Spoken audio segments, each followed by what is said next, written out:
If you've ever said to yourself, why can't I just stop?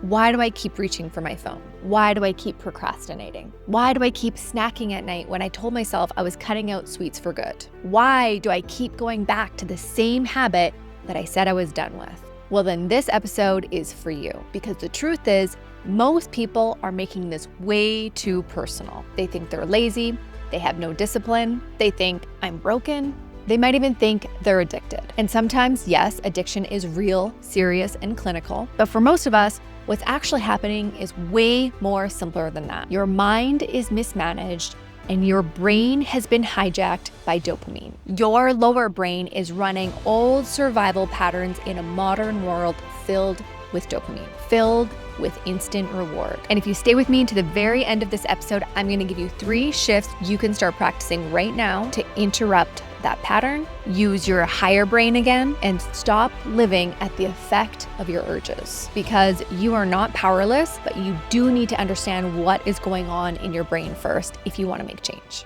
So let's get into it. Most people think that the problem is their love for the habit. It's the chips, the wine, the scrolling, the online shopping, the porn, the Netflix. But the habit is not the deepest problem. The deepest problem is that your brain is wired to move towards what makes you feel good, away from whatever feels uncomfortable, and to do things in the easiest possible way. And this is basic neuroscience. So neuroscientists have confirmed long ago that our brain is wired for 3 main things: to seek pleasure, avoid pain, and to conserve energy. So back when life was actually dangerous and uncertainty was everywhere, food was scarce, and everything took effort, this wiring was brilliant. You needed motivation to go get food, you needed caution so you didn't die, and you needed efficiency so you didn't waste precious energy. Because remember, in the day, everything took time. You had to go out and hunt and kill an animal and feed yourself, for example. Okay, so it's important to know that dopamine is part of that reward and learning system. It helps reinforce behaviors tied to reward and motivation, not just raw pleasure alone. That's why dopamine is so tied to anticipation, pursuit, and repetition. So think about your ancestors. They had to leave the cave, they had to hunt, they had to search, they had to gather, they had to solve problems, they had to fail, adapt, and try again. Their dopamine wasn't coming from sitting on the couch scrolling their phone for 6-second clips. It was tied to movement, effort, novelty, seeking, learning, and survival. And today, you don't have to hunt for anything. You can get food delivered, you can get entertainment instantly, you can get social stimulation instantly, you can literally get any sort of relief instantly. And this is really important. Your lower brain, the amygdala, loves it. It loves the fact that you don't have to work hard for any of that. Remember, because that is one of the motivational triads: to be efficient, to conserve as much energy as possible. In her book, Dopamine Nation, Anne Lemke says that repeated exposure to highly rewarding behaviors can push the brain's dopamine baseline levels into a dopamine deficit state, which is part of the reason why when you engage in dopamine behaviors like eating a piece of chocolate, you can feel flat or a dopamine deficit after you're done eating the piece of chocolate. This is such a powerful picture because a lot of what we are doing as a nation is we're getting a little hit here. Notification, text, email, refresh, short video, YouTube video, a snack, filling up your Amazon cart, like, check again, etc. And then we wonder why we can't focus, why ordinary life feels dull, why sitting in silence feels irritating, and why boredom feels intolerable. This is why we can't find time to pray, why people are stopping reading. It's why we feel restless all the time. It's because your brain has been trained to expect a quick reward with almost no effort. Okay, so this doesn't mean that we are weak. It means that our lower brain has learned a pattern, and patterns repeated long enough, they start to feel automatic. That is one of the functions of the brain, is to delegate our day-to-day functioning to the lower brain so that we do things more automatic. Remember, because we're wired for efficiency. So once we start to get into a habit, it just gets dropped into that lower brain and then we just do things automatically. This is why a lot of people say, I don't even know why I picked up my phone.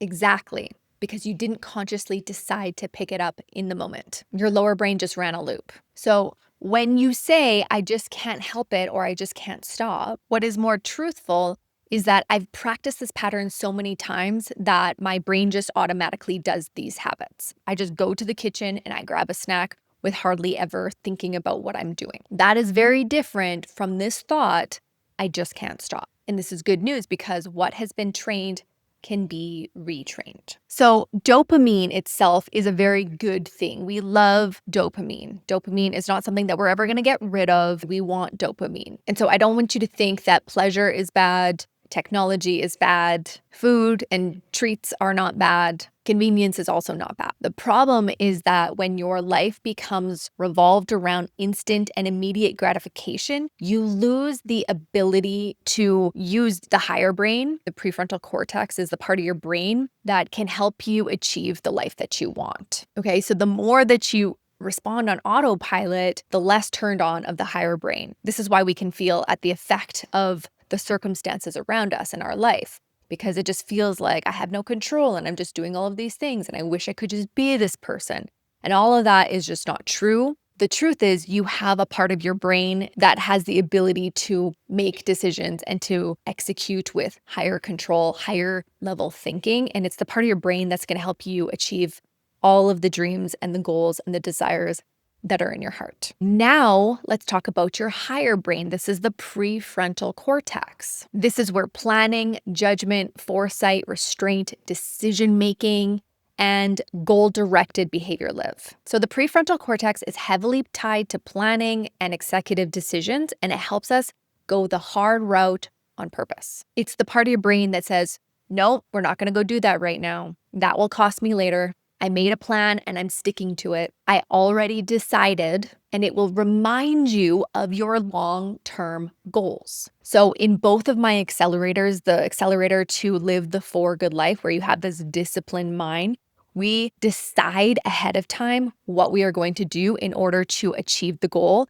And I teach my clients how to execute using their higher part of their brain and also becoming aware of the thoughts of our lower brain that stand as an obstacle in the way of following through on our plans to get the results that we want. So in the normal eating accelerator for my clients, they make a food plan every morning, what they're going to eat from the minute they wake up till the end of the night, and they follow through on only that plan. Throughout the day, their lower brain is going to toss up tons of urges. We should just have the pizza instead of the steak and potatoes because this reason and this reason and this reason. And then the higher brain comes in and says, nope, I've already decided. If I want to have the pizza, I can put it on my plan tomorrow. Okay, so making decisions ahead of time is a prefrontal cortex function. This is exactly what changed everything for me with my own journey with food. I used to tell myself all the time, like, I'm so confused. Like, I say that I want to stop eating sweets and then I just can't handle it. And then I always give in, right? And every time I did that, I was breaking trust with myself. By the time I hit 30, I didn't have any trust with myself. I didn't know why I was the way that I was. I thought that I just had no self-control, but the truth is I just didn't understand these two parts of my brain. I was trying to beat my lower brain habits without actually using and utilizing the higher part of my brain. And if you want to learn more about that, there should be a link in the show notes to my Stop Overeating mini course that you can go check out. But that's where the thought work comes in, my friend, because the battle really is not about the food. The battle is not about the cell phone. It's not about porn. It's not about Netflix. It's not about your shopping habits or your overspending habits. Anything that you're overdoing, understand that it is a dopamine dilemma. As Anne Lemp says in her book, Dopamine Nation, every time that you give yourself this copious amount of dopamine, like when we eat sugary food, for example, it's like a tattoo goes on our hippocampus, which is our brain, right? Our brain remembers it. So if I'm given a handful of blueberries versus a cup of apple juice, my brain knows which one will feel better instantly. A handful of berries will give me a little bit of dopamine release because I'm eating food, right? I get reward for that, but it's nothing compared to the cup of apple juice. Why? Because it's condensed, it's processed. It will give a surge of dopamine to my brain, and my brain loves it. Then how do I overcome this dopamine dilemma?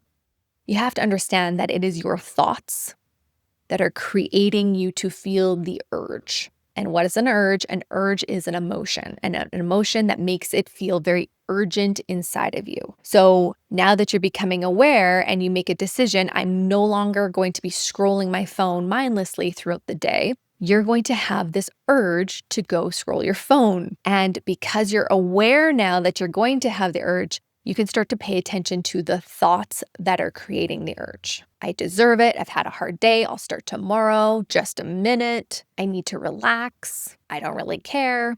Those are all lower brain thoughts. And if you don't know how to manage those lower brain thoughts, they will run your whole life. You will not make lasting changes. Sorry to be a buzzkill, but it's the truth. If you want anything in your life, you have to overcome your lower brain urges. Hey, quick interruption to the episode. I created something for you. It's a guide called The Identity Gap and a short mini training called The Disciplined Mind. I take you through a guided exercise in this training that will help you close the gap from where you are and how you're showing up today to how you would like to show up in the future. This is going to help you understand your patterns better, but more importantly, it's going to help you start changing them in real time. You can grab it in the description or the show notes. All right. Back to the episode. On the journey to anything you want, you will feel negative emotion, and your lower brain is always trying to get you to avoid feeling bad. And I love that scripture talks about this long before neuroscience gave language to it. In Galatians, it talks about how the flesh and the spirit are in opposition to one another. It says,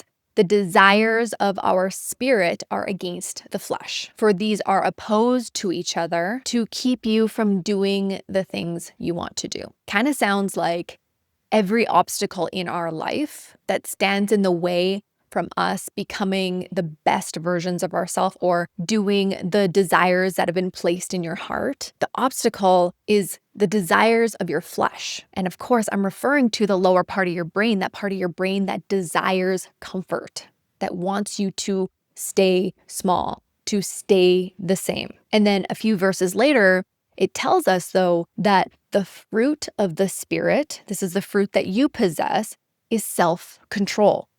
You have it in you to be self-controlled. So stop saying to yourself, I can't really help it. I'm literally giving you the framework right now to help you overcome the desires of your flesh that are keeping you stuck. And so let's get into that right now. I'm going to give you the 3 shifts to help you get out of the dopamine trap. Shift number 1, and I already said it, is stop saying to yourself, this is just who I am. Do not build an identity around your urges. Do not say, I'm so addicted to my phone. I'm just a snacker. I have no discipline. I've always been this way. I'm just somebody who always gives in. That language really matters. And if you haven't listened yet, you should totally go check out this video where I talked about your words are programming you, because I talk about this a lot. So just make a decision right now. You're no longer going to say those things to yourself or to other people. More accurate language would be to say, I didn't know I had the power to override urges using my higher brain. Or if you do give in to the habit that you're trying to stop,